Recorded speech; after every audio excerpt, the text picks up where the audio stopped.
ഞാനൊരു 15 വർഷമായി ഒരു ഷുഗർ പേഷ്യൻ്റാണ്.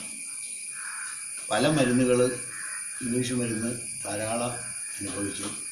അവസാനം അത് ഇൻസുലിൻ എത്തി. രാവിലെ 30, വൈകുന്നേരം 25.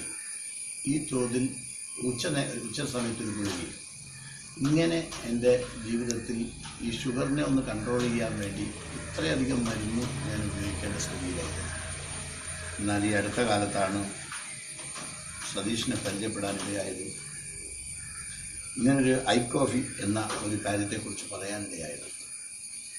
ആദ്യം സംശയം തോന്നി, പല പ്രോഡക്റ്റുകൾ ലോകത്തിലുണ്ടല്ലോ, കളിപ്പിക്കുന്ന പ്രോഡക്റ്റുകളൊക്കെ ആണോ എന്നുള്ളതിൽ സംശയം തോന്നിയെങ്കിലും ഇത് ഒരു പാക്കറ്റ് വാങ്ങുവാനായി തീരുമാനിച്ചു. ആ ഒരു പാക്കറ്റിൽ ഞാൻ 16ാമത്തെ ദിവസമാണ്.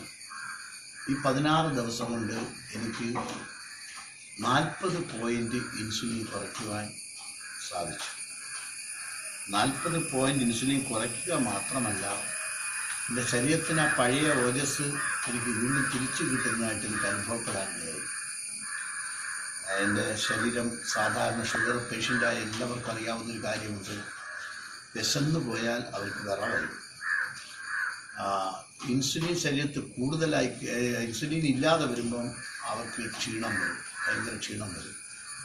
ഈ അവസ്ഥയിൽ നമ്മുടെ ശരീരത്തിലെ പല അവയവങ്ങളെയും, ആന്തരാവയവങ്ങളെ അത് ബാധിക്കുകയും നമ്മുടെ ശരീരം ടയർഡായി തീർക്കുകയും ചെയ്യുന്നൊരവസ്ഥ ഒരു ഷുഗർ പേഷ്യൻ്റിനുണ്ട് എന്ന് നമുക്കെല്ലാവർക്കും അറിയാം.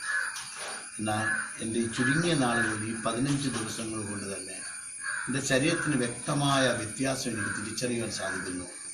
കാരണം ഞാൻ കഴിഞ്ഞ ദിവസം 3 മണിക്കാണ് ഉച്ചയ്ക്ക് ഭക്ഷണം കഴിച്ചത്. 1.5 മണിക്കൂറിനുള്ളിൽ ഭക്ഷണം കഴിക്കുന്ന ആളാണ്. പക്ഷേ എന്നിട്ട് എനിക്ക് വിറ വന്നില്ല. മാത്രമല്ല, ഞാൻ ഓരോ ദിവസവും ഷുഗർ നോക്കിയപ്പോൾ ഇതിൻ്റെ മുകളിൽ എഴുതിയിരിക്കുന്നത് ഷുഗർ മാനേജ്മെൻറ്റാണ്. ഷുഗറിനെ മാനേജ് ചെയ്യുക എന്നുള്ളത്, നിയന്ത്രിക്കുക. ശരിക്കും പറഞ്ഞു കഴിഞ്ഞാൽ ആ മാനേജ്മെൻറ്റ് എന്താണെന്ന് മനസ്സിലായി. എൻ്റെ ഷുഗർ പോയിൻ്റ് 100-ന് താഴെയും 80-ന് മേലെയും, 100-ന് താഴെയും 80-ന് മേലെയും. ഭക്ഷണം കഴിച്ചതിന് ശേഷം നോക്കുന്നത് 112, 115 വരെ എത്തുന്ന സ്ഥിതി മാത്രമേ കാണുന്നുള്ളൂ.